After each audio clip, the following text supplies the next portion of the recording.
Bonjour à toutes et à tous, ici Pierre, bienvenue sur la D17. Aujourd'hui je suis accompagné de Blaise, bonjour Blaise, Salut, et je suis aussi accompagné de Louis, bonjour Louis. salut Pierre, salut à tous. Aujourd'hui donc pour un podcast un peu expérimental où on va essayer un autre format qu'un format directement thématique prévu, etc. Puisqu'on a tous les trois sélectionné chacun un mot qui nous intéresse, nous interpelle, enfin voilà des mots dont on a envie de parler, autour desquels on souhaite réfléchir, sans avoir préparé quelque chose de particulier autour de ces mots, puisque d'ailleurs on se les a transmis il y a 5 minutes. Donc voilà, dans ce podcast un peu expérimental, comme je disais, il y aura forcément nos hésitations, nos doutes. Et évidemment, l'idée, c'est de parler de nos références personnelles pour discuter autour du mot qui sera choisi. Les trois mots qui ont été proposés, d'abord, il y a Blaise qui a proposé le mot inconstance, il y a Louis qui a proposé le mot violence, et quant à moi, j'ai choisi le mot romanesque. Donc, on va tirer au sort le mot qui nourrira notre discussion et essayer d'en discuter un peu, quitte à s'en extraire, en sortir un petit peu, quoi. Donc, bah, écoute, Louis, à toi de faire le tirage et puis de nous dire la sentence. Voilà. Hop. Il s'agit donc de inconstance, le mot de Blaise. Aïe, aïe, aïe. Bon, bah écoute, Blaise, dans ce cas, au moins explique-nous pourquoi tu as choisi ce mot, et puis après, on essaiera de se dépêtrer. Eh ben, j'aurais préféré tomber sur vos mots, je pense, au final. Mais alors, Mais c'est peut-être mieux, c'est inconstance, peut-être mieux. ouais, ouais, ouais, c'est sûr. Du coup, ça va être le défi. Ben, inconstance, c'est un mot qui occupe beaucoup mon esprit depuis pas mal de jours ou de semaines. Et en gros, je pense que c'est très directement inspiré de plein de textes que j'ai lus ou de choses qui me restent en tête, de l'idée je crois que c'est inspiré de Jacques le Fataliste, Diderot. Il y a un petit extrait qui dure vraiment 3 lignes, quoi, et où, en gros, au milieu d'un récit comme ça, le narrateur qui intervient, et qui dit un petit récit qui parle de deux êtres de chair qui qui croyaient que leur cœur allait toujours rester ensemble, etc. Mais d'un coup, la nature les a perturbés par son inconstance et finalement, bah, ils ne peuvent pas rester ensemble.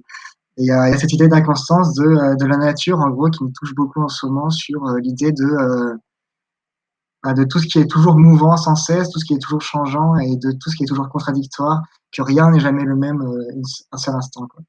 Donc voilà, je sais pas trop ce que ça vous inspire de votre côté.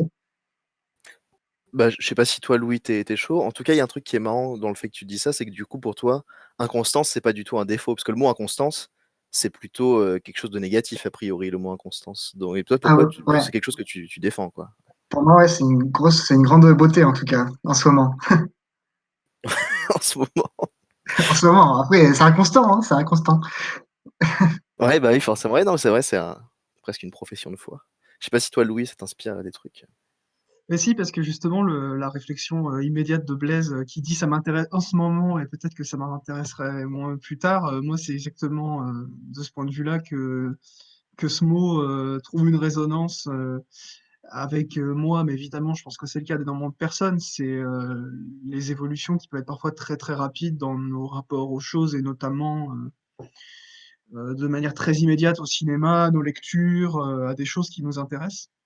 Et vous avez quand même introduit un mot qui peut être lié, je ne sais pas comment on va le lier, c'est la notion de contradiction, que je trouve assez intéressante parce que je ne sais pas quel est votre cas, mais la contradiction prend une part très importante et aussi très involontaire dans ma manière d'appréhender les films que je regarde, les livres que je lis, etc. Et en fait, c'est marrant parce que du coup, quand as proposé le mot d'inconstance, je me suis dit, il peut y avoir un peu deux versants, qui est à la fois un versant entre guillemets très personnel, c'est-à-dire notre inconstance, et aussi effectivement l'inconstance, celle qu'on peut l'observer comme une thématique ou une inconstance qui va venir structurer une œuvre, en l'occurrence ici inspirée de la nature. Alors, inspiré de la nature, évidemment. C'est pas inspiré de la nature et ses apparences, mais inspiré de quelque chose d'organique, une espèce de manière dont une œuvre ou autre chose va se structurer biologiquement. Mais moi, ça évoqué plus ça sur ce versant-là, puisque c'est un truc comment dire, me frappe souvent, cette manière que j'ai d'être moi-même très inconstant, pour le coup. Je sais pas si c'est votre cas à vous, mais moi j'ai l'impression Ouais, carrément. de sans cesse être révolutionné, au sens d'aller-retour où je reviens à des choses très anciennes, je les quitte, et quitte parfois à détester, haïr profondément des choses que j'ai pu aimer, mais vraiment passer de l'un à l'autre de manière assez radicale et pour des raisons qui me semblent, dans un sens comme dans l'autre, très légitimes. Voilà, c'est ce que m'évoquait le mot en premier lieu, donc je lance aussi cette idée qui, pour le coup, est un peu plus personnelle et évoque plus des choses qui nous concernent chacun individuellement, mais qui peuvent trouver des résonances chez chacun. Ouais, c'est marrant c'est marrant que vous disiez ça, parce que pour moi, en tout cas, quand j'entends le mot inconstance, j'ai vraiment pensé qu'à des choses négatives, et l'idée d'être inconstant même dans ses jugements, pour dire un terme qui peut-être est même pas assez général, j'aurais presque tendance à dire que même si on l'est, et je pense que moi aussi je le suis, c'est quand on regarde dans le temps long encore plus, ça c'est évident, mais même à des choses très courtes, des films que j'ai lus, que j'ai vus il y a pas bien longtemps, et où je vais me dire, mais en fait, ça m'a bluffé alors que non. Et j'ai tendance à me dire que la constance, par contre, est une espèce de but, qu'il faut réussir à vraiment garder les pieds sur terre, avoir une espèce de, pas plus que de constance, presque de consistance. En fait, j'ai tendance à penser qu'il vaut mieux viser ça. Peut-être que c'est pas le cas, hein, parce que, par exemple, ce serait peut-être mieux qu'on évite en plus le name dropping abusif. Il y a un critique, en tout cas, enfin toi Blaise, je pense, Louis, je sais pas, mais qu'on lit beaucoup critique de cinéma, c'est Skorecki. Et Skorecki, c'est Ouais, l'inconstance absolue, mais c'est l'inconstance érigée c'est sûr. en principe général, presque esthétique d'ailleurs, qu'un principe de jugement extérieur, quoi. C'est une esthétique au sens de l'écriture et motivée par ça, quoi. De changer d'avis tout le temps. Et d'ailleurs, l'un des seuls livres qu'il a publié, c'est le livre sur Walsh, Raoul Walsh chez moi. Et l'un des premiers paragraphes de Raoul Walsh chez moi, il cite tous les films de Walsh. Et il dit, mais c'est celui-là le meilleur, mais en fait, c'est celui-là le meilleur, c'est peut-être celui-là le meilleur, et c'est celui-là le meilleur. Très drôle, ça. C'est très marrant. Et c'est marrant, du coup, que j'ai du mal à imaginer l'inconstance comme quelque chose de positif, même si, malgré tout, j'y suis lié, quoi. Je Mais répète ce que j'avais déjà dit plus tôt, mais du coup, ça me fait repenser à ça, ce que tu avais dit, Louis. Mais l'exemple, moi, je suis d'accord avec toi sur l'idée de viser une espèce de constance ou de consistance. D'ailleurs, j'aime bien cette idée de consistance de quelque chose qui nous constituerait sur le long terme, où on trouverait une Ouais, c'est un mot que stabilité. j'aime beaucoup, la consistance, en fait. Ouais, et où en fait, en trouvant une Ouais, joli stabilité, mot. on se trouverait nous-mêmes, ou quelque chose comme ça, ou en tout cas, on arriverait à une sorte de plénitude. Je sais pas de quel ordre d'ailleurs, mais moi, je pense souvent à l'exemple inverse, et quand je rencontre des gens qui ont le même film préféré depuis 50 ans, je suis pris d'une angoisse profonde. Et déjà parce que je suis Ouais, dans l'incapacité carrément. absolue d'être dans cette situation. D'ailleurs, j'ai pas de film préféré. Ça me semble complètement impossible. Je pourrais presque considérer que ce soit possible que quelqu'un ait un film préféré. Moi, j'y arrive pas. Et du coup, c'est plus par la négative, souvent d'ailleurs, que je me suis rendu compte que l'inconstance pouvait aussi, justement, peut-être constituer une manière d'être, une manière de regarder les choses. Mais justement, tu citais l'exemple de Skorecki qui érige en principe une forme d'inconstance, et chez qui ça peut devenir justement constitutif d'une certaine approche de la critique, etc. Donc c'était plus par la négative, moi, que j'avais considéré la chose. Et cet exemple du film préféré, ça, je suis toujours assez angoissé par cette absence Il est totale de assez remise en frappant comme question. exemple, hein. Oui, je dis pas, Il fonctionne bien. je l'utilise pas pour clore le débat du tout. C'était juste mon point de départ. Moi, c'est un des moments où je me suis dit, mais en fait, je suis très inconstant parce que j'ai été incapable d'aimer avec le même amour un film plus de, je sais pas, 3 4 ans, je dis ça au pif. Mais voilà, je sais pas, j'ai toujours trouvé ça très angoissant. Mais sincèrement, en plus, c'est vraiment un truc qui me stresse beaucoup. Je me dis, mais c'est pas possible, comment on peut aimer un même film sans remettre en question quoi que ce soit pendant tant d'années? C'était un peu parti de là, en fait. Moi, mon idée de la constance, je pense que là où elle est née vraiment, c'est par rapport au mot de contradiction, du coup, mais après, je reliais ça à la constance par rapport à Jacques le Fataliste et tout ça. C'était quand j'ai lu le Petit Organon pour le théâtre de Brecht. Je sais pas si vous l'avez lu ou pas. Mais en gros, Et vu, ouais. il y a un moment où il parle des personnages, de comment construire les personnages, etc. Et il dit vraiment, je sais plus comment il l'explique, hein, mais en gros, c'est vraiment sa plus grande idée sur le personnage, c'est la contradiction, en gros. C'est que toute idée naît d'un sentiment, et les sentiments, c'est la chose la plus inconstante par excellence. Et du coup, un personnage n'est pas bon tant qu'il ne se contredit pas lui-même. Et c'est là que c'est, enfin, moi, c'est un truc que j'avais jamais pensé avant. Et puis là, j'ai commencé à y réfléchir à partir de là, et ça avait vraiment paru comme une évidence en me disant, mais en fait, oui, pourquoi tout le monde cherche à faire des personnages construits, etc., alors qu'en fait, évidemment que la contradiction, c'est ce qui les caractérise principalement. Et, à partir de là, après, j'ai commencé à réfléchir. Enfin, c'est parti dans plein d'autres domaines différents. En fait, je dis, mais c'est pas que les personnages, c'est tout en général. Tout est toujours inconstant, et c'est là que c'est né un peu cet amour-là. Et une chose aussi, enfin, moi, tu parlais des films préférés, etc. Moi, il y a une chose aussi où l'inconstance me touche, enfin, me brusque beaucoup. C'est sur les réseaux sociaux où, par exemple, moi, personnellement, quand je poste un truc, j'ai toujours très peur de le poster, pas parce que j'aime pas ce que j'ai écrit, mais parce que j'ai peur que dans une semaine, je l'aime plus du tout. Du coup, je me dis, si je poste ça, ça devient définitif, tout le monde va me juger là-dessus, ça va devenir quelque chose qui me caractérise, alors que dans 10 ans, alors que dans un jour, autant je serais plus tout d'accord avec ce que j'ai écrit, quoi. C'est comme sur les sites les sites de notation de films comme Sens Critique, etc., où on fait des listes des top 10 films, etc., et puis on met plein de films dedans. Du coup, tout le monde voit ça et tout le monde se dit, ouais, son film préféré, c'est ça, c'est ça, c'est ça. Alors qu'en fait, autant demain, c'est pas du tout ça mon film préféré, quoi. Et c'est très révélateur du fait que la constance n'est absolument pas perçue comme une norme, parce que justement, quand tu vas poster des choses, donner un avis, on va un peu te juger à l'aune de ce que tu viens de dire.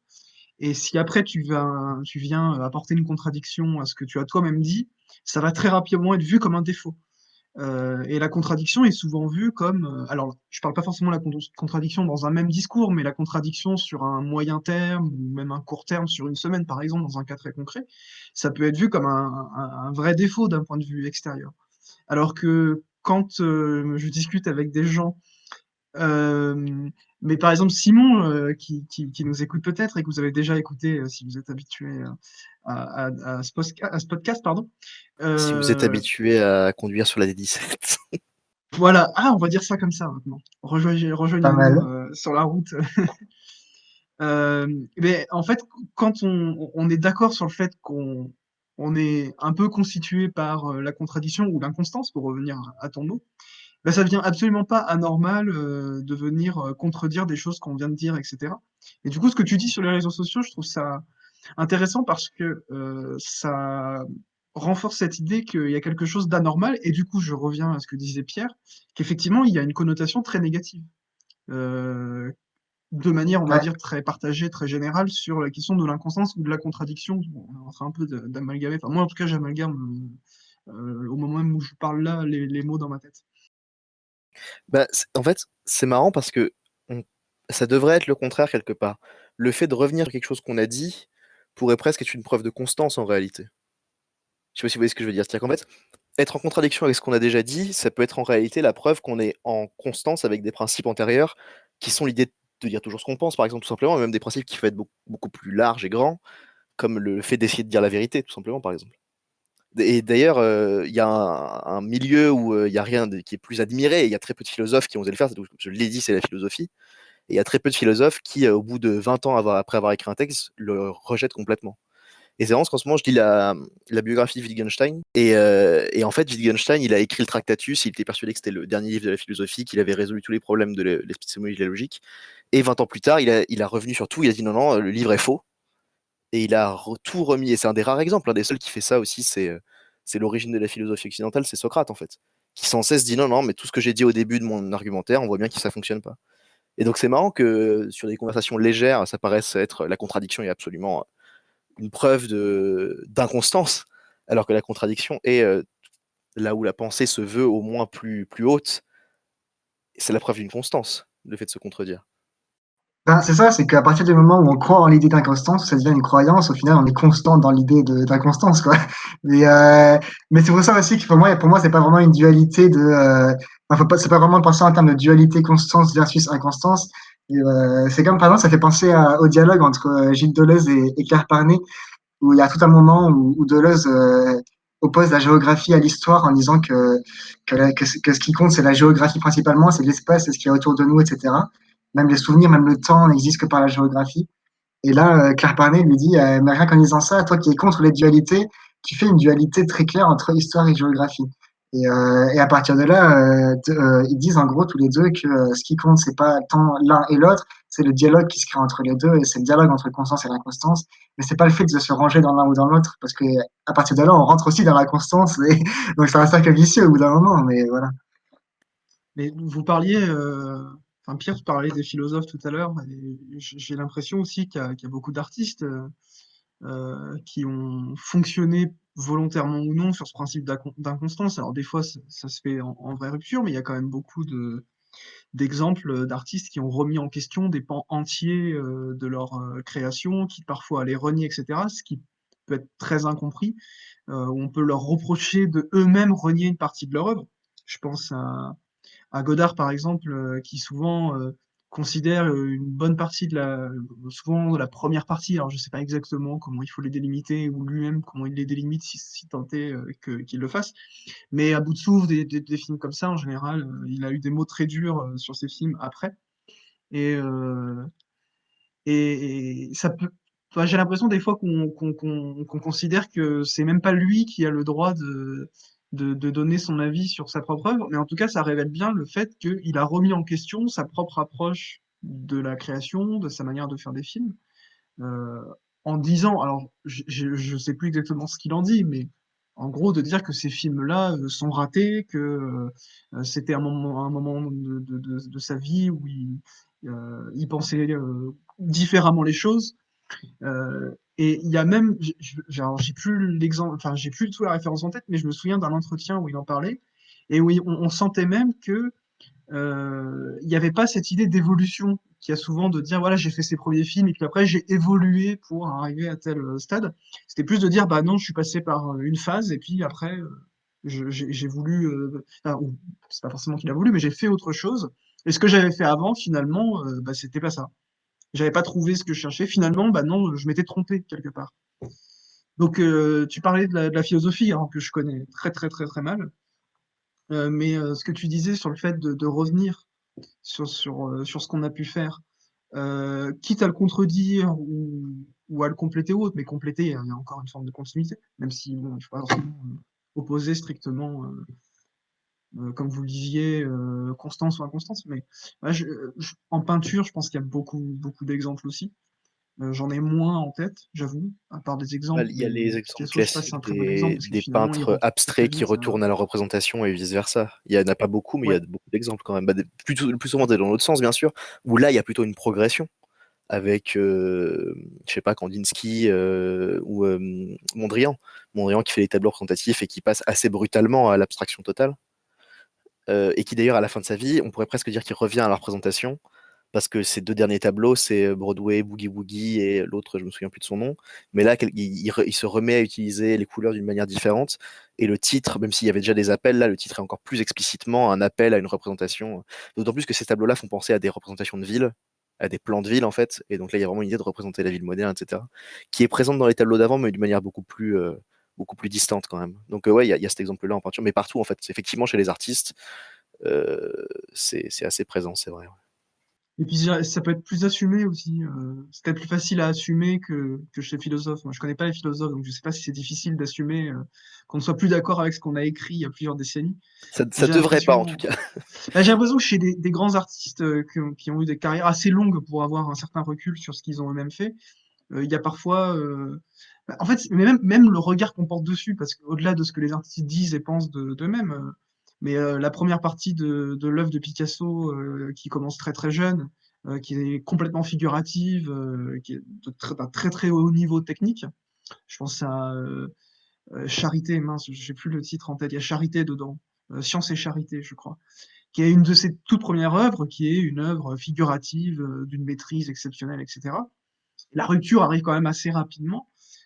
Et ça, c'est relié au rang presque de la curiosité. C'est-à-dire que cette partie-là de l'œuvre de Picasso, elle intéresse personne, elle intéresse pratiquement que les biographes, pour essayer et puis quelques théoriciens qui vont essayer de comprendre comment se fait le passage du figuratif au cubisme.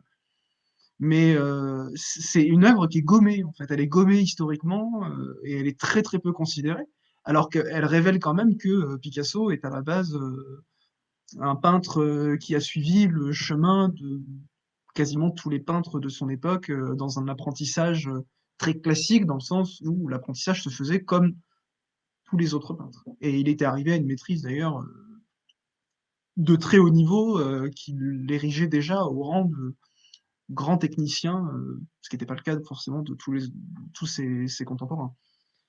Donc voilà, j'ai l'impression que pour les artistes, il y a quelque chose de peut-être plus, pas évident non plus, mais On a peut-être tendance aussi à considérer, à tort ou à raison, je sais pas, peut-être à raison en vrai, qu'un artiste se doit d'être inconstant parce qu'il y a une espèce d'énergie vitale de l'œuvre qui doit se manifester, les changements de la vie, il y a forcément du faux là-dedans, mais il y a peut-être aussi du vrai, c'est-à-dire que on a peut-être qu'effectivement un artiste qui refait la même chose et qui ne quelque part il faut peut-être renier une partie de son œuvre quand on est artiste. Je sais pas, est-ce que c'est pas trop facile de dire ça? Parce qu'après tout, des artistes qui ont fait la même chose du début à la fin, ou alors pendant des très longues périodes de leur vie, il y en a. Il y a par exemple Hopper, qui, enfin, quasiment toute son œuvre est la même. Il a représenté que sa femme. Son seul modèle, c'était sa femme et lui-même. Et je crois pas qu'on puisse voilà, renier son œuvre non plus, quoi qu'en plus, peut-être que si on connaissait mieux son œuvre, on verrait qu'il y a des différences, parce que les derniers tableaux d'Hopper sont quand même assez différents du reste. Enfin, je connais pas beaucoup, je dis ça, je suis pas sûr. Ouais. non, mais J'espère là qu'on ne fait pas pour déjà le le coup, tour, j'ai peur. non mais pour le coup sur l'idée Après, de Constance, Hopper, c'est quand même un exemple que Ouais, là je quelqu'un pourrais qui a pas été disserter constant. dessus, mais quand tu me parles de Constance et que tu me cites le nom d'Hopper, tout à coup, même dans le principe de répétition, etc., il y avait quand même Oui, quelque c'est chose vrai, ouais. d'assez important, en tout cas. je suis pas tout à fait d'accord avec toi sur l'idée qu'on a que les artistes doivent être inconstants. Parce que j'ai quand même l'impression qu'aujourd'hui, la constance et la stabilité font partie sont un peu idéologiques, font partie de profondes croyances sociales. Par exemple, l'idée toute bête, c'est l'autorisme. Où en gros, là, aujourd'hui, la croyance profonde au cinéma ou dans n'importe quel autre domaine de l'art, c'est que l'œuvre, enfin, c'est qu'on pense d'abord à l'artiste avant de penser aux œuvres et qu'on prête une grande attention aux auteurs dans ce qui constitue leur constance au pluriel et ce qui constitue leur marque, entre guillemets, leur patte, alors qu'en fait, ça fait très. Disons que même les inconstances, avec l'autorisme, deviennent une constance. On se dit, ouais, des fois, ils ont des divergences, mais au final, ça se rejoint autour d'un même truc, etc. Et je pense que c'est un problème aujourd'hui. C'est pas tant la constance versus l'inconstance, mais c'est plus vers quoi on tend particulièrement. Et aujourd'hui, je pense qu'il y a une tendance quand même à tendre par rapport aux artistes, par rapport aux œuvres, etc., vers une constance ou à toujours tout ramener vers ce qui définit quelque chose, vers ce qui est la propriété de l'artiste, ce qui est sa patte, ce qui est à lui. Et pour moi, c'est pas trop c'est pas trop une inconstance quand même. Enfin, on croit pas trop à l'inconstance de l'artiste avec tout ça, je trouve. Ouais, c'est possible, c'est vrai que j'avais pas pensé à ça, mais c'est tout à fait possible. Je suis complètement d'accord, parce que c'est même là-dessus que je voulais rebondir, sur le fait que, alors je dis aujourd'hui parce que ça me frappe dans la manière dont ça se joue aujourd'hui, mais la notion d'auteur notamment, qui relève.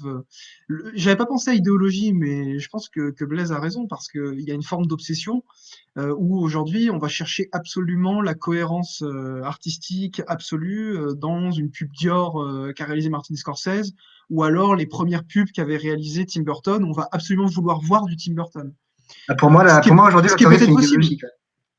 Mais en fait, c'est peut-être possible, il y a peut-être du Tim Burton là-dedans, mais on va l'intégrer à une œuvre et on va vouloir en faire le rouage d'une machine qu'on peut comprendre grâce à cette accumulation de rouages qui rentrent les uns dans les autres, et le premier rouage va faire tourner le second. Et en fait, si la machine fonctionne, c'est parce qu'il y a cette pub pour Hollywood Chewing Gum au début, etc., etc.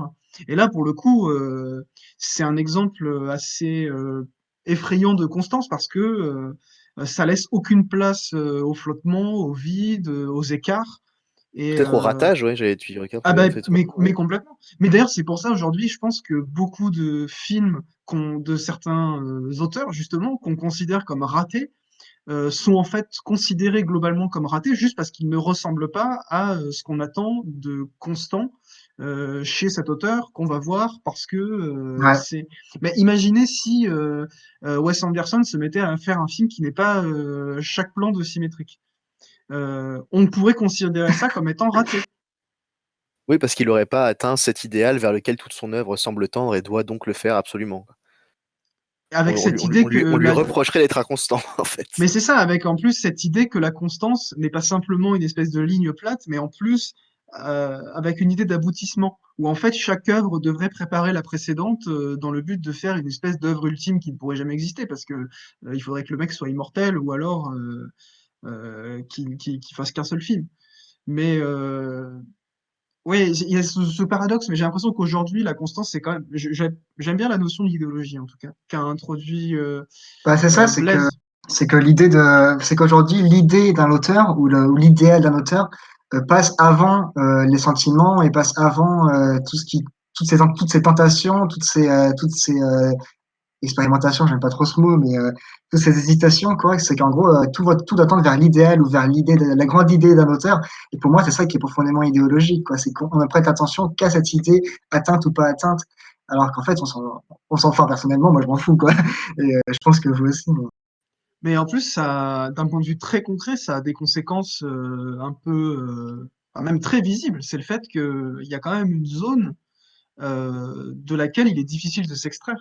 Typiquement, bah, je vais être très concret, mais quelqu'un qui commence en faisant deux, trois films d'horreur qui fonctionnent, euh, que ce- même si c'est des bons films, au-delà d'être des bons films d'horreur, parce que la distinction est quand même beaucoup faite aujourd'hui, ça peut être très difficile d'en sortir.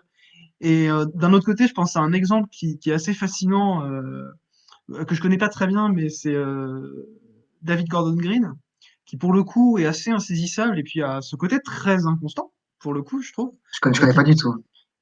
qui peut passer de petits films indépendants américains à des plus grosses productions. Bah, c'est lui qui a fait le dernier Halloween, par exemple, qui est Oui, une c'est vrai que suite. c'est un Ok. cinéaste qui a une œuvre assez étrange. Il a fait effectivement des énormes productions comme le Halloween. Si je me trompe pas, il a fait un truc avec Paul Rudd qui a l'air assez beau. Où il joue un mec qui peint des routes, je crois. Ou je confonds, c'est peut-être pas de Gordon Green? Si, c'est ça. Prince of Texas, c'est Prince of lui. Texas, bah, ce film-là a l'air Ouais. pour le coup. J'ai pas vu les films de Gordon Green. Pour le coup, ce film-là a l'air beau, alors que le remake d'Halloween, je ne suis pas sûr que ce soit un film aussi beau. Mais bon, je les ai pas vus, peut-être que c'est bien. J'ai vu les deux, moi, Euh, mais j'ai pas de souvenir de Prince of Texas pour le coup. Mais oui, en fait, il peut passer d'un film avec Nicolas Cage. Bah, en fait, au-delà même du statut que les films peuvent avoir, a priori, films indépendants, films d'horreur gros budget, qui sont parfois des notions très vagues, les films entre eux ne se ressemblent pas. C'est typiquement le genre de réalisateur qu'on aime bien nommer auteur parce que il fait parfois des films qu'il a envie de faire. Et aux États-Unis, souvent, ça suffit pour qualifier un auteur. Mais les films ont évidemment des atomes crochus. Mais parfois, c'est très difficile de trouver des points de ressemblance entre les films. Et même son Halloween, beaucoup ont voulu y voir une grande démarche d'auteur, etc. Alors qu'à la limite, c'est juste un film d'horreur pas trop mal fait, avec quelques idées un peu moins mauvaises que si le film avait été fait par un Yes Man qui était un pur exécutant. Mais David Gordon Green est un cas un peu étrange, Bah, moi, pour le c'est coup. marrant que tu le cites lui, parce que moi, je pense ça m'a fait penser à un autre cinéaste qui, pour le coup, est totalement inconstant aussi, américain aussi. C'est Soderbergh, qui, pour moi, est un cas qui me passionne absolument. Et j'aime beaucoup, notamment, l'idée que, en fait, le fait qu'il ait eu la Palme d'Or très jeune avec son premier long métrage fait que sa carrière est devenue très bizarre. Et puis lui, il fait quand même un truc, je crois qu'il n'y a aucun cinéaste aussi connu américain qui fait ça. C'est qu'il a été, je crois plus qu'il le fait aujourd'hui, mais il a été technicien et assistant très longtemps alors qu'il était encore réalisateur. Il a été assistant de plein de trucs différents et c'est quelqu'un qui a une carrière vraiment étrange. À la fois, il a fait des films énormes. Bon, évidemment, là, rien ne me vient à l'esprit comme gros film de Soderbergh. Mais si, les Oceans, 11, 12, 13, Trafic Trafic, aussi, hein. ouais. Et à côté, il a fait des trucs. C'est quelqu'un qui est très lié à son indépendance. Surtout ces dernières années, là, il a fait un film que j'aime vraiment beaucoup, qui s'appelle Logan Lucky, qui est un film totalement fauché. Ça se voit d'ailleurs que le film. Moi, c'est ça que je Ah, trouve il était touchant pas dans le si film. mal, j'ai bien aimé. Bah, c'est un film qui est. Moi, je suis très ému par son côté artisanal. Le fait. Il y a un plan, c'est marrant parce que je l'ai vu, il est sorti quand même, je crois, en 2017, donc il y a 3 ans maintenant. Mais il y a un plan dont je me souviens très bien où les trois braqueurs amateurs un peu nuls. C'est marrant parce que c'est un film sur l'amateurisme aussi, c'est des braqueurs amateurs. Et ils doivent faire péter une bombe pour faire péter un coffre ou un mur. Et en fait, ça se sent dans le film que c'est très cheap et qu'il y avait sans doute qu'une prise possible. Et la fin de la prise est très imparfaite puisque la caméra tremble un petit peu quand les acteurs, après que la bombe est pétée, s'en vont en courant. Un truc comme ça. Et c'est vraiment touchant en fait de voir ce mec qui a fait des films énormes avec des acteurs super connus, George Clooney et compagnie. Après, c'est aussi des acteurs connus, Logan Lucky, mais c'est des acteurs connus sont plus proches du cinéma indépendant. C'est Daniel Craig qui a eu James Bond, mais qui a pas non plus des. C'est pas un acteur qui a une carrière énorme. C'est comment il s'appelle, celui qui joue dans Adam Star Wars, Driver. Adam Driver, et voilà, qui pareil, un acteur qui a un lien avec le cinéma indépendant quand même. Et donc et puis Soderbergh, voilà, donc d'ailleurs cinéaste qui maintenant fait des films pour Netflix, enfin très bizarre quoi. Et qui a fait Contagion, qui est dans le dans notre Et, actualité. et pour le coup, Contagion fait qu'aujourd'hui, il a été nommé à la tête d'une commission qui peut décider de quand les tournages vont reprendre, comme si le film lui donnait une quelconque compétence par rapport au sujet qu'il a filmé. C'est très étrange. Mais pour le coup, Sonnenberg, la différence avec David Gordon Green et qui fait que Sonnenberg est vraiment fascinant, c'est que Sonnenberg, il est connu, quoi. C'est vraiment un cinéaste dont le nom fait partie de ces noms du cinéma contemporain. David Gordon Green, évidemment, il est connu aussi, je dis pas le contraire. Mais il y a un côté un peu plus confidentiel. Alors que Sonnenberg a fait des énormes succès quand même. Les Ocean Eleven, c'est partie des films très très très connus des années 2000. Je sais plus de quand date le premier d'ailleurs. Moi, la cinéaste qui me vient plus en tête, et je pense que c'est une de celles que j'aime le plus en ce moment, enfin depuis bien presque un an maintenant, c'est Patricia Mazui, qui est pas très connue en France, mais qui fait plein de films, qui fait plein de films depuis fin des années 90. Enfin, pas beaucoup de films, remarque, il y en a même moins de 10, je pense. Mais et pour le coup, il y a aucun de ces films qui se ressemblent. Genre les points communs, ils se comptent sur 5 doigts quoi. Enfin c'est vraiment les points communs sont minuscules et c'est impossible de définir un autorisme chez cette cinéaste-là quoi. Genre, chaque film est hyper différent et pour le coup ouais ça c'est une cinéaste qui me touche beaucoup justement pour ce côté chaque film elle tente un truc différent et ça marche ou ça marche pas mais Mais tu vois, c'est marrant parce que là, pour son cas à elle, bizarrement, j'aurais presque du mal à parler d'inconstance. Parce que déjà, parce que je pense que contrairement aux deux cinéastes qu'on a cités, je crois qu'elle a. J'ai pas vu, j'ai vu que trois de ses films. Je crois pas qu'elle ait fait un film que vraiment j'aimerais pas ou que je trouverais totalement raté. Alors que Soderbergh, il a des films que je trouve vraiment pas terribles. David Gordon Green, j'ai pas vu beaucoup de ses films, mais à mon avis, il y en a qui me gonfleraient aussi. Alors que Patricia Mazui, peut-être que le fait de faire peu de films et toujours sur des sujets différents vient plutôt d'une espèce d'intransigeance elle veut faire les films qu'elle a envie de faire aussi. Peut-être que c'est pas vrai d'ailleurs, hein, parce que il y a certains de ces films qui sont des gros films ouais dont c'est possible. on pourrait se demander si c'est pas aussi, peut-être pas des commandes, mais des films qui sont pas extrêmement personnels. Mais par contre, ça me fait penser à un autre terme, dont je voulais parler au début, qui est la curiosité. Parce que je pense qu'aussi l'inconsistance du point de vue d'un jugement qui est le nôtre dans nos vies, et aussi du point de vue d'un artiste ou de quelqu'un dont on suit une œuvre, au sens large, c'est peut-être aussi d'être curieux et de sans cesse renouveler ses intérêts aussi. Quelque part, être inconstant, c'est aussi. Parfois, c'est pas forcément renier une œuvre en disant qu'on l'aime plus, c'est renier une œuvre en disant qu'elle nous intéresse plus. Et dire non, non, moi, c'est ça qui m'intéresse, quoi. Et le Mais défendre, bec et ongles, quoi. la curiosité va avec un côté, sans parler de boulimie, mais un côté un peu affamé, entre guillemets, c'est-à-dire de jamais être totalement rassasié. Mais alors, je me méfie de ces termes-là parce que souvent ça renvoie à cette notion de boulimie où on peut regarder des centaines de films sans en avoir grand-chose à faire de qui les a fait, etc. D'ailleurs, ça se vérifie plein de fois que c'est pas forcément ceux qui ont vu le plus de films Oui, qui sont les plus intéressants ou qui ont le plus assimilé de choses. Bon, bref, ça c'est autre chose. C'est juste un petit tacle comme ça. Il y en a qui se ça fait reconnaîtront, quoi. plaisir. Non, non, mais tout ça pour dire que, ben, en fait, je me suis un peu perdu d'ailleurs. Première hésitation, parce qu'en fait, on n'a pas été si hésitant que ça, hein. Ah, ça a bien marché depuis le début, Ouais ça allait loin. Mais là, voilà, j'ai, en j'ai- voulant tacler, forcément, je dérape. Je voilà, c'est le suis... karma. Ouais, c'est ça, j'ai été fui. Bon, c'est pas grave. Oui, c'était le côté affamé. C'est le fait que et ça rejoint moi ce que je disais indirectement avec vous savez ce que je disais au début de dire que être inconstant c'était aussi se remettre en question et ne pas s'arrêter sur les choses qu'on a aimées. Et en fait c'est un petit peu ça, c'est de toujours étendre le champ d'horizon qu'on se donne et du coup sans cesse découvrir des pans entiers vous connaissez pas mais des pans entiers du monde en fait même au-delà Ou c'est même ne pas concevoir de champ d'horizon tout court aussi. Moi, c'est de pas ouais. concevoir le champ d'horizon comme de pas concevoir concevoir de fin à ça, quoi. Enfin, Oui, ne c'est pas ça. Moi, marcher dans une je ligne pensais droite. plus à un champ. Je pensais plus à un champ Ouais, d'horizon ouais, qui je se comprends. redéfinissait à l'infini, en fait. Mais oui, ou alors Ouais, ouais, même, non, même pas je comprends. sans donner, effectivement. Euh, Mince, j'ai encore oublié. Mais c'est pas grave. C'est déjà pas mal. Moi, il y a peut-être un truc, je me disais aussi, je sais pas si je vais lancer une balle, voir attraper ou pas, ou sinon elle volera à l'infini, mais ça serait, c'était l'idée que la constance souvent ou la stabilité, elle est aussi reliée à une chose, à une idée de toujours que les choses restent à une place précise que toujours les choses restent à nous ou restent à nos sentiments, ou ne soient pas traîtres, entre guillemets. C'est que quand on remarque une inconstance chez quelqu'un, c'est qu'on a un sentiment d'une trahison un peu aussi. Et je me disais, enfin, là je vais peut-être un peu loin, mais que pour moi c'est quand même relié à une notion de propriété un peu.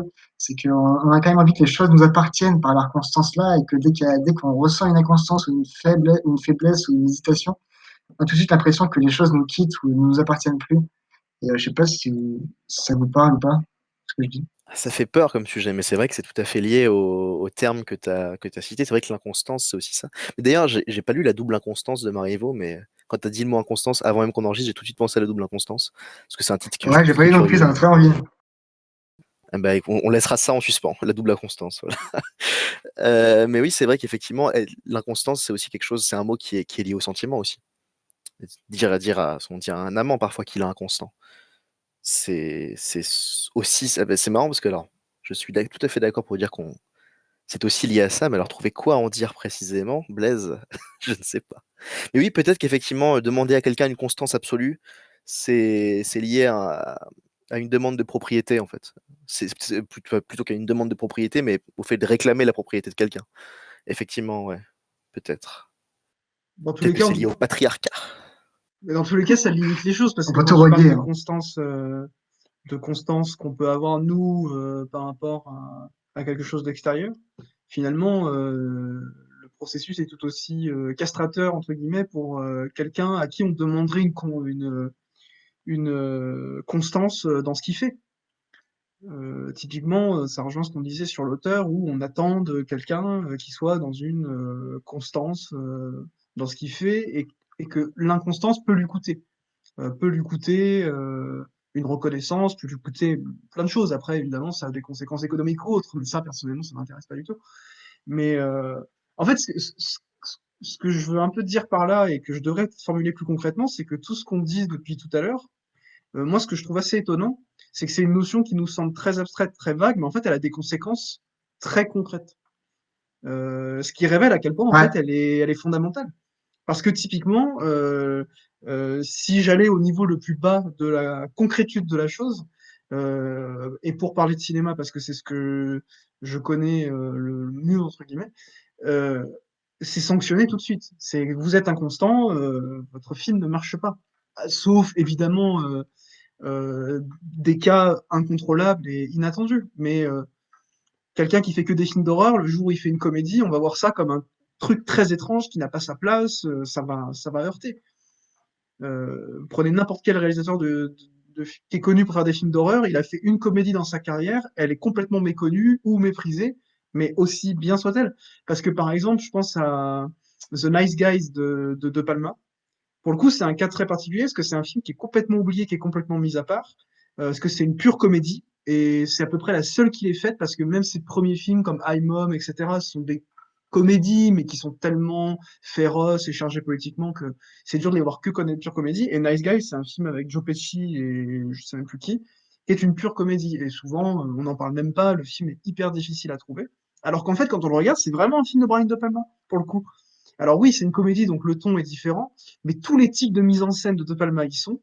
Et en fait, la mise en scène transpire le De Palma du début à la fin. Alors peut-être pas le De Palma le plus flamboyant, mais malgré tout, là pour le coup, on est dans une démarche d'auteur totale, et quelqu'un qui aime De Palma reconnaît De Palma du début à la fin. Mais parce que le film est dans un genre différent, on le range au placard, et le film à l'époque a été un échec en plus et tout. Donc voilà. Ça rejoignait un peu. En fait, c'était plus pour clarifier en disant que j'étais un peu étonné par ce paradoxe d'une notion à la fois très abstraite et qui peut paraître un peu vague, et qui en même temps a des conséquences terriblement et tristement économiques et concrètes, quoi. Ouais, mais Que ce c'est soit en marrant. cinéma ou ailleurs. C'est marrant parce qu'en plus, en fait, je viens seulement de tilt. C'est peut-être les beaux effets de ce podcast expérimental, mais je viens seulement de quelque part de réaliser un truc qu'on a dit. C'est l'idée que quand on voit l'inconstance chez quelqu'un, on se sent un peu presque trahi. Et en fait, il y a un exemple parfait. C'est moi, pour revenir à la biographie de Wittgenstein que je lis, mais ça marche avec tous les philosophes. C'est les grands philosophes qui ont eu des positions intenables et horribles dans leur vie personnelle. Et ça, il y en a, mais il y en a ouais, des chiés, quoi.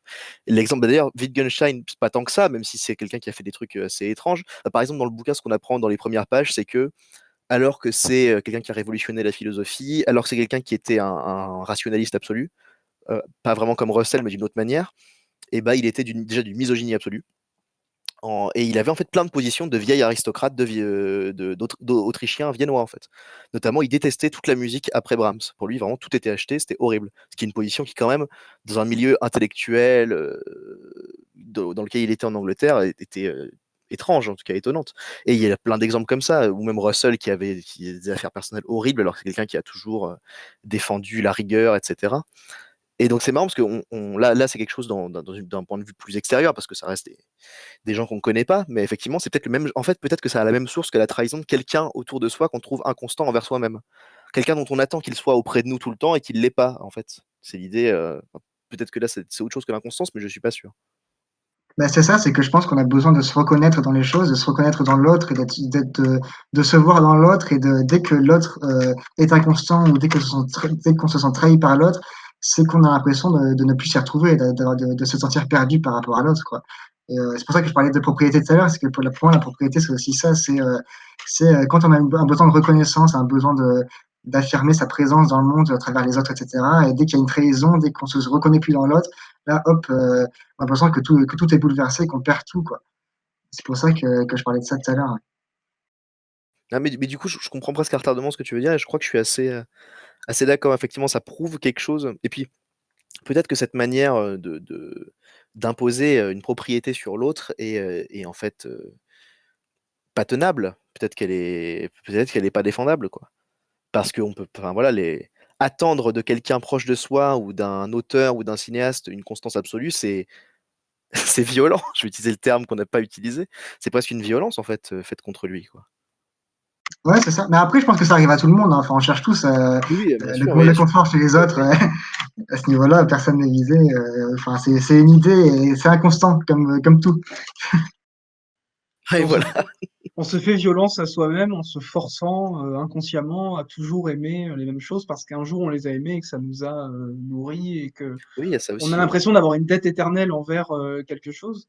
Ou typiquement, il est très difficile de renier par exemple ce qui vient de l'enfance parce que on a l'impression que on a une dette qui est tellement immense envers ce qui nous a nourris dans l'enfance que on ne peut pas faire preuve d'inconstance et que la meilleure chose, en tout cas la moins pire à faire, c'est juste de les ignorer. Mais c'est dur de revenir sur ce qu'on a aimé enfant et en général on trouve ça merveilleux et je pense que c'est pas que la nostalgie en fait. Parce que cette question-là, elle est rebattue aujourd'hui jusqu'à plus soif. Mais on parle jamais de constance ou d'inconstance par rapport à cette zone-là, la zone de l'enfance. Alors que c'est quand même une difficulté qui est pas négligeable Ouais, de se remettre face à ces choses-là avec un regard neuf, avec le regard du nous présent. En fait, ça me fait penser à ce que vous dites sur le côté propriété, où on a l'impression que ce qui nous a constitué enfant nous appartient parce que il y a un rapport qui s'est fait, qui est de l'ordre d'un mariage qu'on peut pas briser parce que ça a tellement construit quelque chose dans ce qu'on imagine être un rapport, alors que c'est souvent à sens unique, c'est de là que viennent tous les regrets, quoi. Mais possiblement. en même temps, tu dis que c'est à sens unique, mais pas tant que ça, parce que quelque part, c'est sans doute faux, mais on a aussi l'impression qu'on appartient à ces choses qui sont toujours en fait. Peut-être que c'est une généralité qui est fausse, mais je crois que la constance, c'est toujours être constant par rapport à une origine, en fait. C'est-à-dire qu'il y a toujours Oui, une oui, non, origine à mais laquelle on doit quitte parfois, peut-être paradoxal ce que je veux dire, mais est-ce que cette origine soit en fait dans le futur, tu vois? L'origine, ça peut être aussi le but, tu vois? Ça a la même quand, fonction, on va quand, dire. quand je dis à sens unique, c'est peut-être plus que on change là où la chose à laquelle on se rapporte ne change pas forcément. Je pense que c'était plus comme ça que je pensais. C'est-à-dire que nous, on peut changer, donc on a peut-être parfois ce besoin un peu violent de redéfinir notre rapport à quelque chose qui, lui, n'a pas changé pour le coup. C'est plus à Ouais. ça que je pensais, mais je l'ai dit sans le clarifier, donc j'ai balancé ça un peu bêtement, effectivement. Après, pour revenir à ce que tu disais sur la curiosité tout à l'heure, Pierre, euh, moi, ce que je trouve marrant aussi, c'est que dans l'idée d'inconstance, c'est pour ça aussi qu'elle me passionne pas mal en ce moment, c'est qu'il y a une forme d'excitation. Enfin, ouais, je me sens très excité par l'idée, par exemple, quand je vois on parle de film depuis tout à l'heure, donc quand je vois un cinéaste et que je vois qu'il y a un film de cinéaste qui est réputé comme mal aimé ou comme très différent de ce qu'il a fait, ma première envie, c'est de voir ce film-là parce qu'il est différent des autres. Enfin, c'est vraiment un désir là-dedans de voir tout ce qui diffère chez les autres, etc. Et il y a une forme d'excitation là-dedans, quoi. Bah, d'ailleurs, pour citer un autre exemple que ceux que tu citais, Louis, Il y a aussi, pour moi, en fait, quand tu parlais d'un cinéaste qui comme ça a fait un truc qui n'a rien à voir, en l'occurrence c'est pareil, c'est une comédie, c'est Craven qui a fait quasiment que des films d'horreur. Et je crois que c'est une Je comédie pensais à lui. musicale qui s'appelle The Sound of Music ou un truc comme ça, un film avec Meryl Streep. Un truc vraiment absurde, quoi. J'ai pas vu ce film, mais c'est exactement comme Blaise, quoi. J'ai vu quelques Wes Craven récemment, j'ai vu tous les Scream. Et d'ailleurs, la seule raison pour laquelle il a été autorisé, parce que tu parlais d'influence économique, la seule raison pour laquelle il a été autorisé, entre guillemets, à avoir un budget pour réaliser un film, une comédie avec Meryl Streep, c'est parce qu'il a accepté de faire Scream 3, je crois, ou Scream 4. Je crois que c'est Scream 3. Il a accepté de faire Scream 3, ou alors qu'il avait abandonné le truc après Scream 2. Et en échange, il y a un studio qui, d'ailleurs, c'est un truc qui existe très souvent, ça, dans les studios hollywoodiens. Un cinéaste qui fait son film, et on revient à l'auteurisme d'ailleurs, un cinéaste qui a le droit de faire son film qu'il a envie de faire, où les studios sont pas sûrs, à condition qu'ils fassent leur scénario, qui le motive pas forcément. Et oui, en tout cas, Blaise, je suis absolument, absolument d'accord. Et d'ailleurs, il y a énormément d'exemples où ces cas de films fous, hors de ce qu'ils ont fait d'habitude, sont les films les plus intéressants, ou en tout cas sont passionnants pour ça, en fait. C'est passionnant de voir un cinéaste qui, comme ça, est dans une forme d'inconstance, en fait. De voir il a refusé le temps d'un film ce qu'il avait toujours fait. C'est pas forcément le cas pour De Palma ou Craven qu'on vient de citer, mais il y a des cinéastes où c'est le cas, où ils ont fait un film tout à coup qui paraît être une excentricité absolue.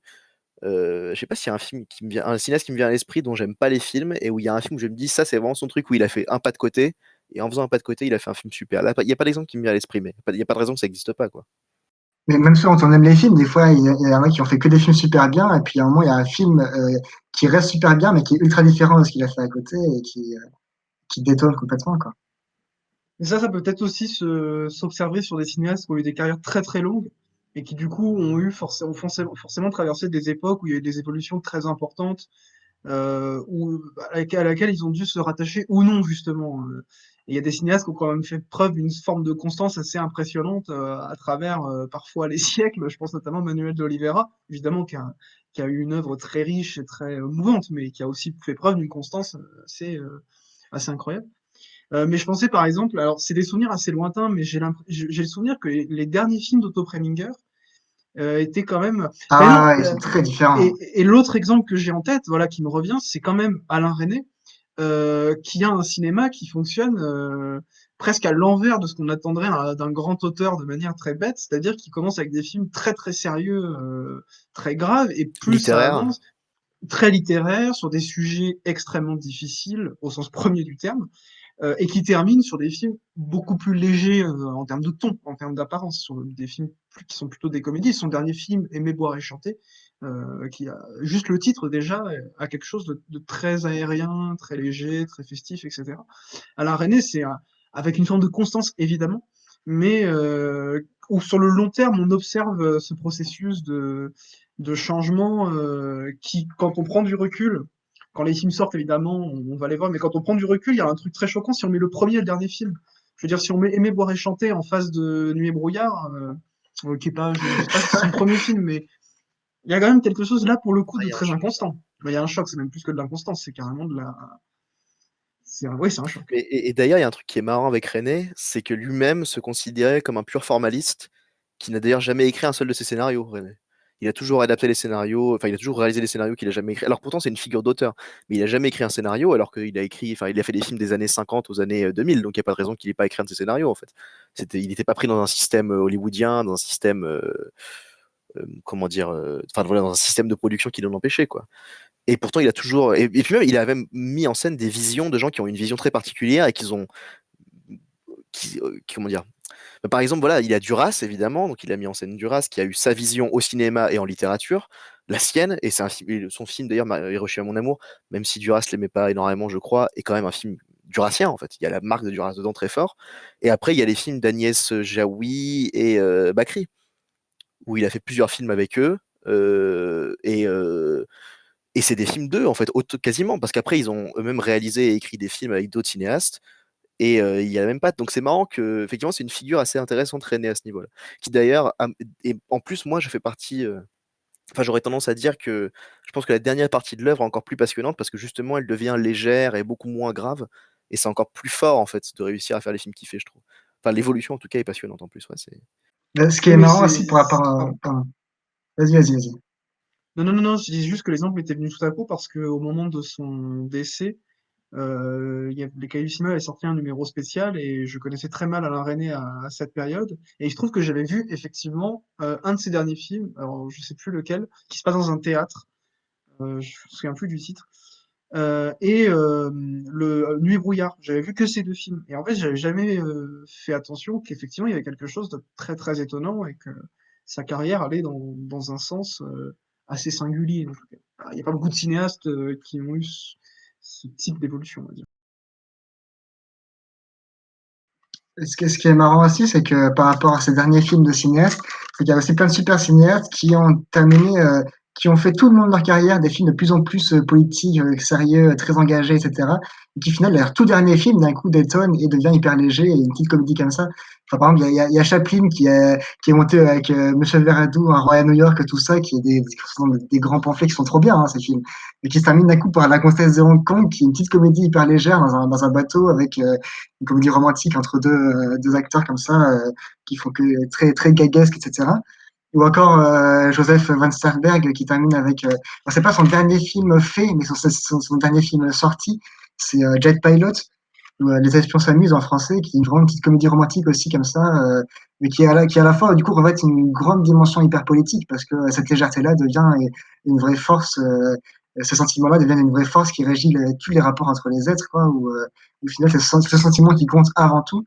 Mais c'est marrant aussi que ça soit des petits films comme ça, pour des si grands cinéastes qui ont fait des si grandes œuvres très reconnues, etc., qui se permettent comme ça de terminer par un petit film comme ça, en disant je m'en fous que les gens pensent que je suis un grand cinéaste, je fais ça parce que ça me fait kiffer, quoi. Moi, il y a un cinéaste que je connais très peu, mais c'est un copain qui m'a parlé de son dernier film. Bah, si Michael écoute, big up. C'est.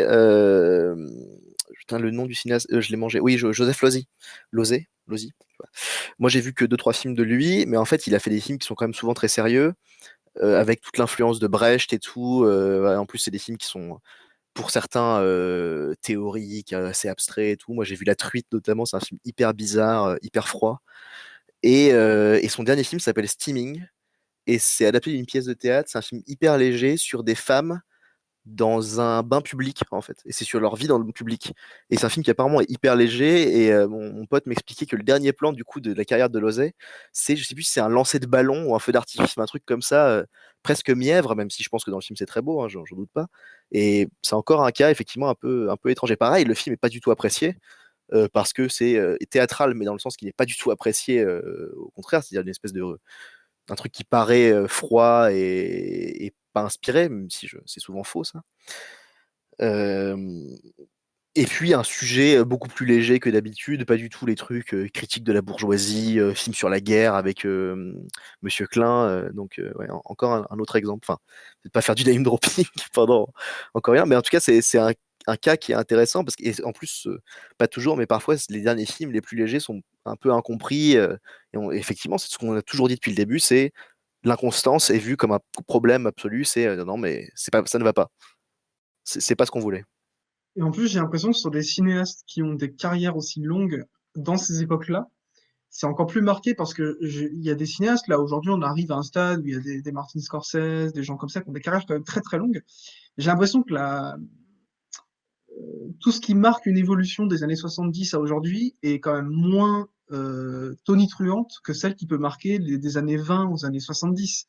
Parce qu'en fait, quand on voit par exemple euh, je sais pas pourquoi j'ai des exemples qui me viennent en tête, mais White Dog de Samuel Fuller, qui est un film très cohérent pour Fuller, etc., j'ai du mal à l'associer avec des films de Fuller bien antérieurs, ne serait-ce qu'en termes d'apparence pure, etc.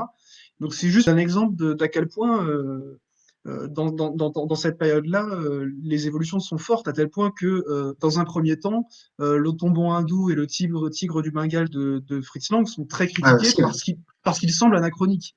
Et parce que justement, Fritz Lang semble beaucoup trop faire preuve de constance par rapport à ce qui est attendu de son époque. Et qu'il n'a pas su s'adapter. Enfin, évidemment, il y a beaucoup de gens ont aimé le film à l'époque, mais ils ont quand même été très, très critiqués pour ça, en fait, de prime abord, juste parce que les films étaient vus comme étant d'un autre temps. Et on disait en gros que Fritz Lang n'avait pas su évoluer et qu'il faisait des films comme il les faisait dans les années 30. Ce qui est assez vrai en plus, Alors que c'est ses meilleurs par certains films. aspects. Ben oui, ils sont absolument magnifiques. Oui, ben après, ça, c'est. je crois que malheureusement, c'est un cliché qui est vrai. Ce que je veux dire, c'est qu'il y a quand même une évolution dans les années 60-70, qui est ce qu'on appelle en fait la modernité.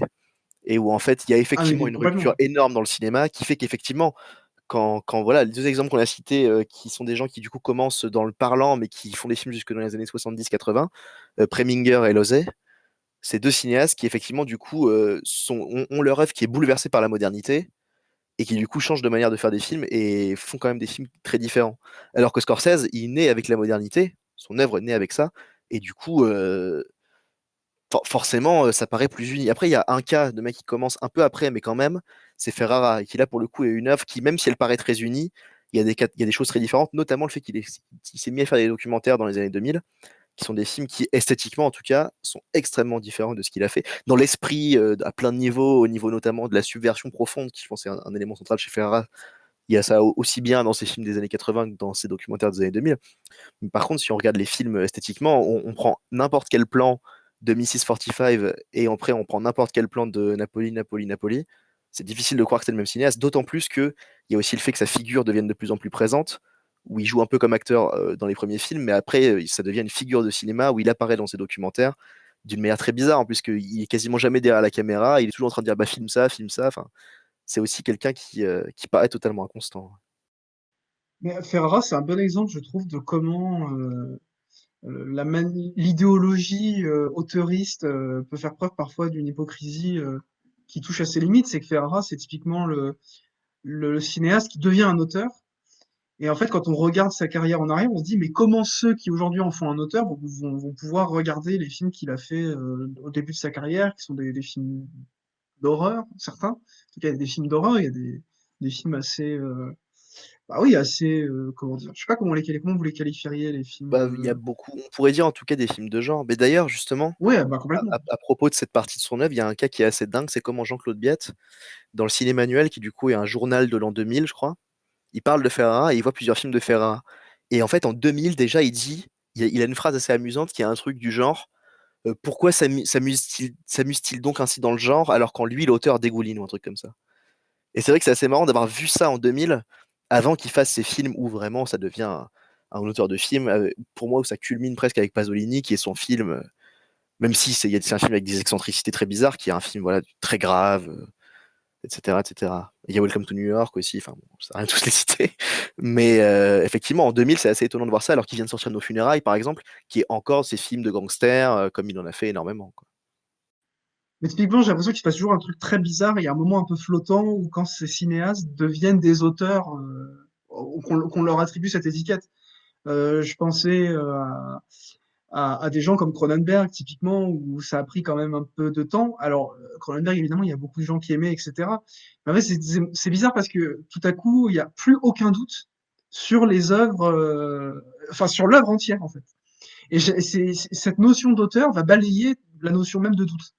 C'est-à-dire qu'il n'y a plus aucun doute sur le fait que Scanner est un film génial et que c'est un film d'auteur. Alors que, mais même des films plus anciens comme Frisson où il y avait Frisson et l'autre c'était, je sais plus Il y en a lequel. plein, il y a Chromosome 3, je crois. Ouais, mais là, enfin, j'ai l'impression que déjà il C'est était un peu possible, hein. reconnu, mais ses tout premiers films, c'est quand même des films très fauchés, c'est de la pure série B d'horreur. C'est des Alors, films canadiens d'ailleurs, ça c'est assez et, étonnant. En fait, c'est pas absolument. des films américains au sens états-unien, c'est des films canadiens, ce qui est quand même une cinématographie à la limite de l'inconnu, quoi. Ça reste que, à part quelques auteurs, ça reste absolument au Canada, et Cronenberg en partie.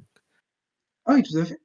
Et en fait, à partir du moment où Cronenberg est reconnu comme auteur de manière, on va dire, généralisée, il n'y a plus aucun doute sur l'ensemble de l'œuvre. Et rétrospectivement, l'œuvre devient une œuvre. Et ça devient unilatéral et ça devient une évidence absolue. Et parce qu'on parlait de Ferrara, et j'avais un autre exemple en tête comme ça de retour en arrière assez étonnant.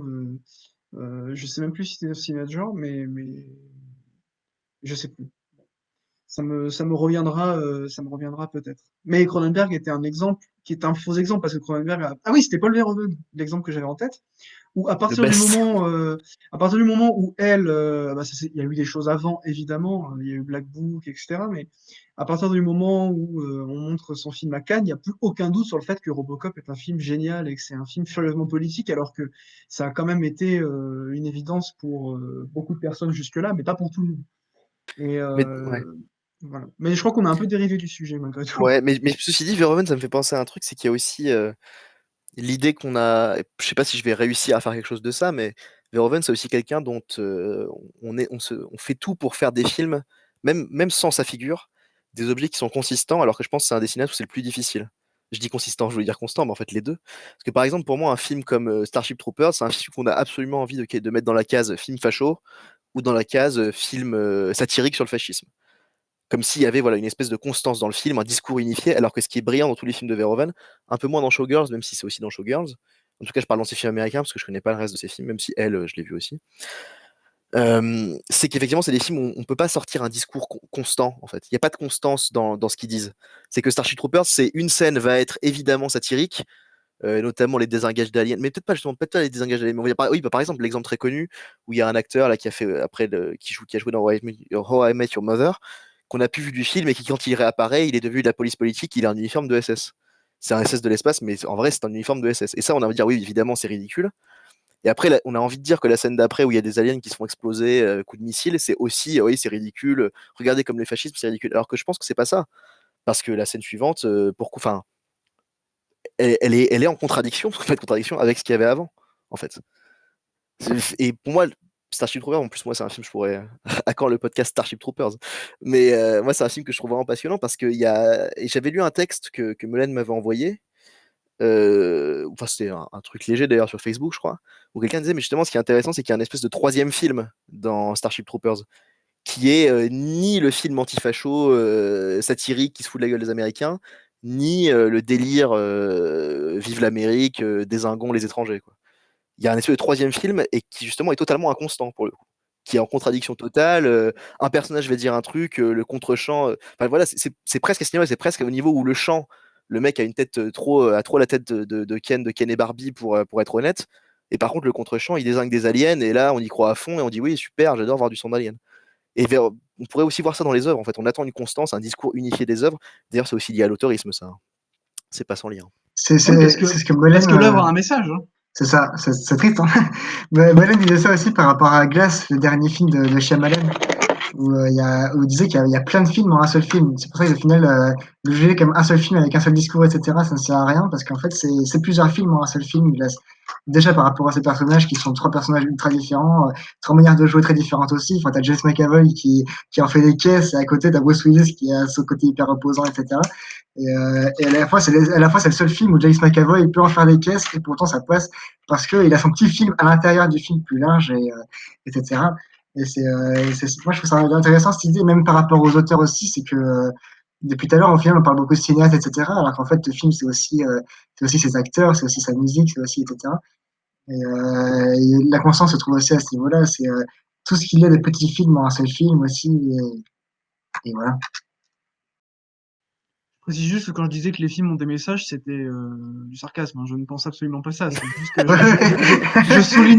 je soulignais que c'est ce qu'on essaye de faire appliquer au film et ce qui donne parfois une lecture unilatérale qui empêche au film d'exister en dehors du cadre qu'on lui a attribué et que du coup, on exige d'un film qu'il soit constant. Et une nouvelle fois, une inconstance peut être vue comme un défaut absolu et rédhibitoire pour que le film soit considéré ne Bah, serait-ce que sérieusement, en fait.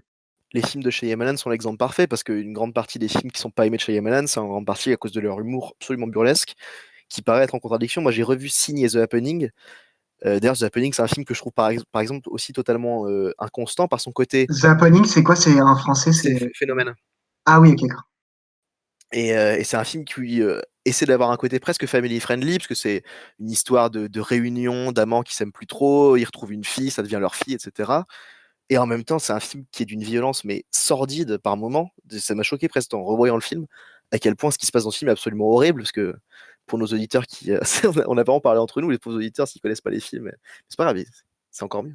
Mais oui, du coup, The Happening, c'est un film où en gros, il y a les plantes sécrètent un gaz qui pousse les gens à se suicider, en fait. Et donc, il y a des plans horribles où plein de gens se jettent des immeubles à New York, des trucs comme ça, et c'est vraiment sordide, quoi. Et à côté, il y a de l'humour totalement burlesque, et à côté, il y a encore un film qui est Mark Wahlberg et Zoé Deschanel qui retombent amoureux alors que leur couple bat de l'aile. Enfin, et ça, c'est inaccessible. Et d'ailleurs, les films les plus détestés de Shyamalan, c'est After Earth et The Last Airbender, qui sont aussi des très beaux films, et c'est aussi à cause de ce bordel constant, cette espèce de Pour le coup, moi, je les aime pas trop, ça, non-unification. j'avoue. Moi, bon, c'est pas les films que j'aime le plus, mais c'est des films que je trouve assez passionnants quand même.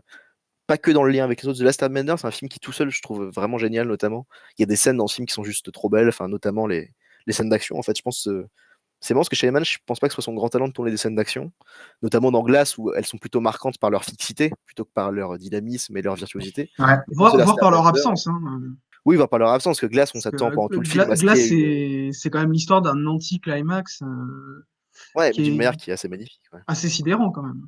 Après, je suis d'accord avec toi sur tout ce que tu dis sur les films, enfin, par rapport à Phénomène.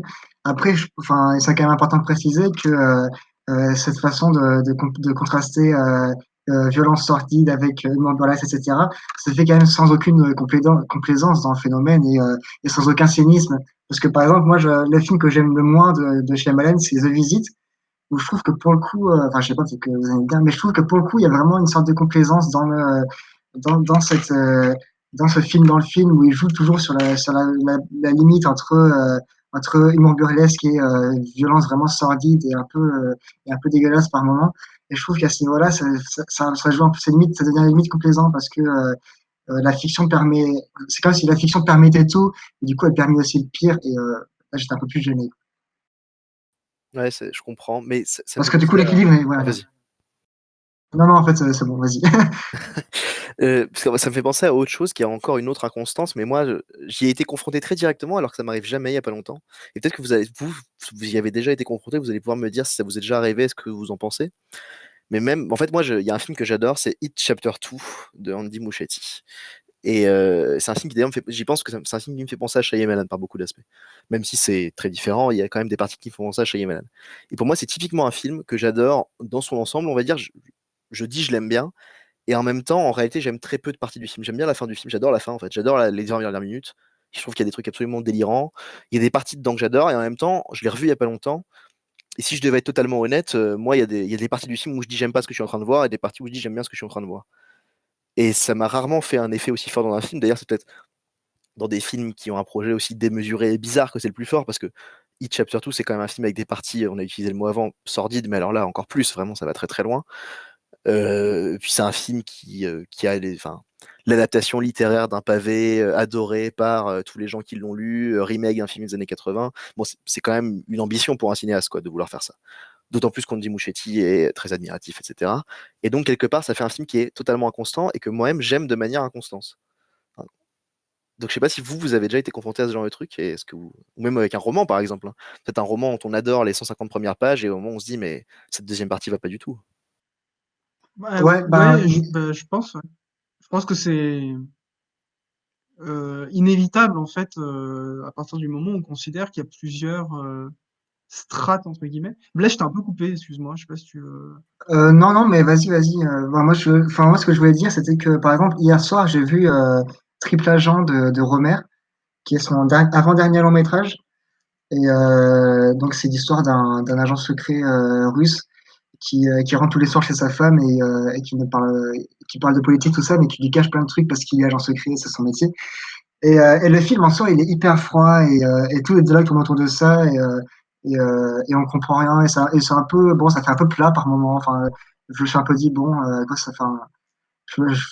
J'aurais pu m'ennuyer énormément quoi. Et la seule chose qui tient dans le film, j'ai trouvé, mais du coup qui en fait un film très beau parce que c'est la seule chose qui tient, mais je sais pas si c'est volontaire ou pas, hein, mais peu importe. C'est l'actrice femme du coup qui je sais plus son nom, elle est pas française et elle a un nom un peu long, je saurais pas le dire. Son prénom du personnage, le prénom du personnage, en tout cas, c'est Arsène Noé.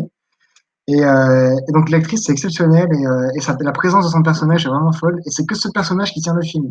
Et c'est vraiment très beau, du coup, parce que c'est le personnage qui fait circuler tout le sentiment dans le film. Tout passe par elle. Et du coup, sur un film qui parle des grands secrets d'un monde d'espions, tout ça, et ben, au final, c'est le seul vrai secret du film, c'est ce personnage-là, quoi. J'ai trouvé ça vraiment super. Ouais, moi, du coup, je pourrais pas rebondir sur un film que je n'ai pas vu. Simplement, je sais pas du tout si c'est sur le même plan que ce que tu expliquais, Pierre. Mais moi, j'ai un souvenir assez vif d'un film que j'ai vu aussi très récemment. C'est Jojo Rabbit, qui est un des derniers films que j'ai vu, un des derniers films que j'ai vu avant le confinement. Et honnêtement, j'y allais. à tâtons, on va dire, pour plein de raisons. Et en fait, j'ai été assez surpris parce que le film en lui-même m'agace à vraiment bien des égards, et en même temps, à l'intérieur, il y a des petites touches qui font que je n'arrive pas à détester le film dans son entièreté parce que c'est Ouais, c'est des souvent éléments qui ça avec sont. Waititi, je trouve. Ben, en fait, je le connais pas. Enfin, je connais de nom, mais j'ai pas vu son tort, j'ai pas vu Vampire en toute intimité, et je sais pas ce qu'il a fait d'autre d'ailleurs, je sais même pas ce qu'il a fait d'autre. Mais en fait, typiquement, pour ceux qui ont vu le film, je vais pas trop spoiler, mais la séquence assez dramatique avec la mère, j'étais assez surpris. Je me suis dit, tiens, à l'intérieur de ce film, très débordant, très, comment dire, parfois un peu hystérique, et encore, mais il y avait parfois un humour que je trouvais un peu hystérique. Et ben, il y a ce moment où la mort d'une mère est montrée, du coup, sans être montrée, avec une certaine douceur, une certaine tendresse adressée au personnage, qui à l'intérieur du film me semblait tout à coup assez inconstante et en même temps très évidente. Parce que je me disais, mais le film a beau mettre en œuvre toute cette énergie, parfois très, qui me semblait être là pour masquer quelque chose, masquer une incapacité à raconter l'histoire autrement, et où en même temps il y a une évidence parce que les personnages sont traités avec une telle bienveillance tout au long du film que de traiter ce que vit à ce moment-là le petit Jojo face à sa mère, dans l'économie, on va dire, générale du film, ça me semblait très inconstant, mais en fait, c'était très cohérent avec la manière dont les personnages étaient traités. Donc, je sais pas du tout si c'est la même chose que tu disais, Pierre, ou si c'est sur le même modèle, mais ça fait penser à ça, un film qui m'agaçait, qui m'irritait. En même temps, je me disais, mais je ne peux pas passer à côté du fait qu'il y a des choses qui sont faites avec une douceur assez exceptionnelle et une quasi-absence de cynisme à certains moments qui sont, bah, moi, qui m'ont énormément touché en tout cas, parce qu'au-delà de tout ça, le film m'a énormément touché. Pas forcément pour ce qu'il raconte, etc., mais juste sur la bienveillance qui est portée au personnage et que j'ai l'impression de ne pas voir si souvent que ça au cinéma, en fait. Surtout dans un film qui, a priori, m'énerve. C'est encore plus inattendu, on va dire. C'est Ouais, je suis marrant que d'accord. tu parles de... Bah non, vas-y Blaise. Non, c'est juste pour vous dire vite fait sur Waititi, je suis d'accord avec toi. Enfin, moi, personnellement, j'étais pas très fan de cette scène de la mort de la mère, mais, euh, mais je suis d'accord avec toi que c'est des films que moi, personnellement, je les trouve assez nuls généralement, enfin, pas très intéressants, quoi. Mais il y a quand même quelques petites choses, des fois, qui apparaissent comme ça, au milieu du grand système général très calibré. Tu as quelques petits gestes, quelques petites scènes qui apparaissent. Et c'est un mec qui arrive assez bien à faire ça. Ouais. C'est vrai que c'est assez rare parce qu'il y a une confiance accordée au personnage qui n'est pas forcément dans d'autres jeux cinéastes comme ça. Et puis après, ouais, pour moi le seul film qui tient, c'est le dernier Thor, du coup. C'est le seul film qu'il a fait où vraiment je trouve ça vraiment pas mal parce que c'est le seul où, aussi où le système compte moins que les personnages au final. Où la mise en scène, elle est tellement grandiloquente, tellement Disney, tellement Marvel, quoi. Enfin, elle en fait tellement des caisses qu'au final, c'est les personnages qui portent plus le film qu'autre chose parce que sans les personnages, le film devient très plat. Et pour le coup, c'est un des seuls films Marvel où c'est les personnages uniquement qui portent le film. Et à ce niveau-là, je trouve ça mieux que les autres films qu'il a fait, quoi. Il est plus fort D'ailleurs, avec des blockbusters qu'avec des films indépendants. c'est dingue qu'un film Marvel, que ce soit un des seuls qui tient vraiment qu'avec ses personnages, parce que ça devrait être que ça. Enfin, c'est quand même dingue quand même. Les films Ah Marvel, oui, c'est c'est quand même sûr. des films qui reposent uniquement sur le fait de mettre des super-héros trop cool ensemble. Et en fait, Et puis, enfin, deux fois et sur trois, c'est surtout de la toujours logique pourri. sérielle. Surtout la logique sérielle où une série en général ne tient que sur ses personnages. Enfin, les bonnes séries, en tout cas, je pense, tiennent principalement sur les personnages. Alors là, effectivement, Marvel, ça marche pas de ce point de vue-là, donc on se demande ce qui fait que ça tient. Parce que si on n'a pas envie de retrouver spécialement les personnages, D'ailleurs, Marvel, c'est presque trop constant. Ils sont trop constants, les films, c'est toujours la même Ah, c'est chose, ils se sûr. répètent. Ouais. D'ailleurs, je sais pas si vous savez, à parté, mais que le prochain Doctor Strange sera a priori, c'est le projet, il faut encore qu'il le fasse, mais sera peut-être réalisé par Sam Raimi. Ah, c'est confirmé, hein, c'est confirmé. C'est vrai, mais après, il faut encore qu'il rentre en tournage et qu'il reste, parce que la dernière fois, il y avait Edgar Wright pour Ant-Man, Ouais. et bon, d'ailleurs, c'est des films qui sont sympas, les Ant-Man. D'ailleurs, souvent, c'est c'est les films où les personnages sont les plus forts, avec un acteur qui tient la route, qui sont les plus réussis, hein. Le reste, ça marche pas. J'avais pas mal aimé j'avais bien aimé le Ant-Man 2, moi. C'est un Ouais, seul pour moi, les que deux j'ai sont plus bien. aimé aussi. Mais d'ailleurs, c'est marrant parce que bah, on en parlera peut-être quand on fera l'émission sur les acteurs, parce que ça, on a envie de le faire. Mais moi, je suis allé voir. Comment il s'appelle? C'est Endgame, le dernier Avengers? Ouais. Je suis allé le voir exclusivement pour voir Paul Rudd et Ant-Man. Et il a les plus belles scènes du film, quoi. Parce qu'il y a quand même une scène qui est incroyable où il se réveille après avoir été dans un univers parallèle pendant genre 3 ans et il voit son nom sur un monument aux morts. Et c'est trop fort comme idée. Et en fait, cette scène-là, elle tient juste grâce au visage de Paul Rudd. Sans ça, ça marche pas du tout. Et là, vraiment, c'est un film que je suis allé voir pour voir 10 minutes du film, quoi. Je suis allé voir les gros plans de Paul Rudd qui sont super et tout le reste du film tient absolument pas. Et je crois pas que c'est un petit fétichisme de ma part, je crois vraiment que c'est le cas. Moi, j'ai même pas fait l'effort d'aller le voir, je t'avoue. Mais j'ai bien aimé le premier Ant-Man pour cette idée de changement d'échelle, etc., qui était plutôt bien tenue sur le film, même si au final, c'était effectivement que quelques séquences. Mais quelques séquences qui étaient assez amusantes, assez ludiques et assez imaginatives, on va dire. Hmm. Il y a beaucoup de films comme ça, par rapport où moi, je vais voir les films, enfin, je suis sûr de ne pas aimer les films, enfin, vraiment, c'est une certitude, mais je vais les voir juste pour les acteurs parce que j'aime bien les acteurs, pour une sympathie pour les acteurs, quoi. Par exemple, les Marvel, en soi, Marvel m'intéresse pas trop, mais j'y vais parce qu'il y a trois acteurs de Marvel que j'aime bien, c'est Paul Rudd, Chris Hemsworth et le nouvel acteur de Spider-Man, là, comment il s'appelle, Tom Holland, Tom que j'aime Holland. bien aussi, qui dégage une sympathie comme ça, et du coup, j'y vais juste pour ça. Bon, après, Spider-Man, en l'occurrence, j'aime bien le personnage de Spider-Man aussi, et j'attends toujours qu'il fasse un bon film avec ce personnage-là, en plus, qui est le jeune Spider-Man, qui peut être assez cool, mais pour l'instant, les deux qui ont été faits sont pas super. Et parfois, moi, c'est même rétrospectivement que je vais reconsidérer certains films, avec Robert Pattinson, par exemple, où finalement, je me dis que il y avait peut-être des choses intéressantes, même déjà dans Twilight. Pour moi, Twilight, je trouve que c'est vraiment un bon film en plus. Le premier Twilight, pour moi, c'est un film vraiment intéressant. D'ailleurs, je crois que Shyamalan devait réaliser une des suites de Twilight. Je crois que c'était en projet à un moment et que ça s'est pas fait. Ah, Très ça aurait pu triste. coller, rien que la typo des affiches collerait déjà avec Shyamalan. Bah, je crois qu'on digresse pas mal Ouais, et que on peut Oui, peut-être un petit peu. réfléchir à finir. Qu'en pensez-vous? Bah écoute, je pense qu'effectivement, il est peut-être temps. Bon, bah, parce que là, ça fait 1h15. Je crois qu'on a réussi à dire des choses et leur contraire, à être inconstant nous-mêmes. Donc, c'est parfait. Tout à fait. c'est vrai. Bon, bah, écoutez, merci beaucoup de nous avoir écoutés. Et puis, on vous dit à bientôt sur la D17. Salut. Ben, salut, à bientôt. Salut, à bientôt.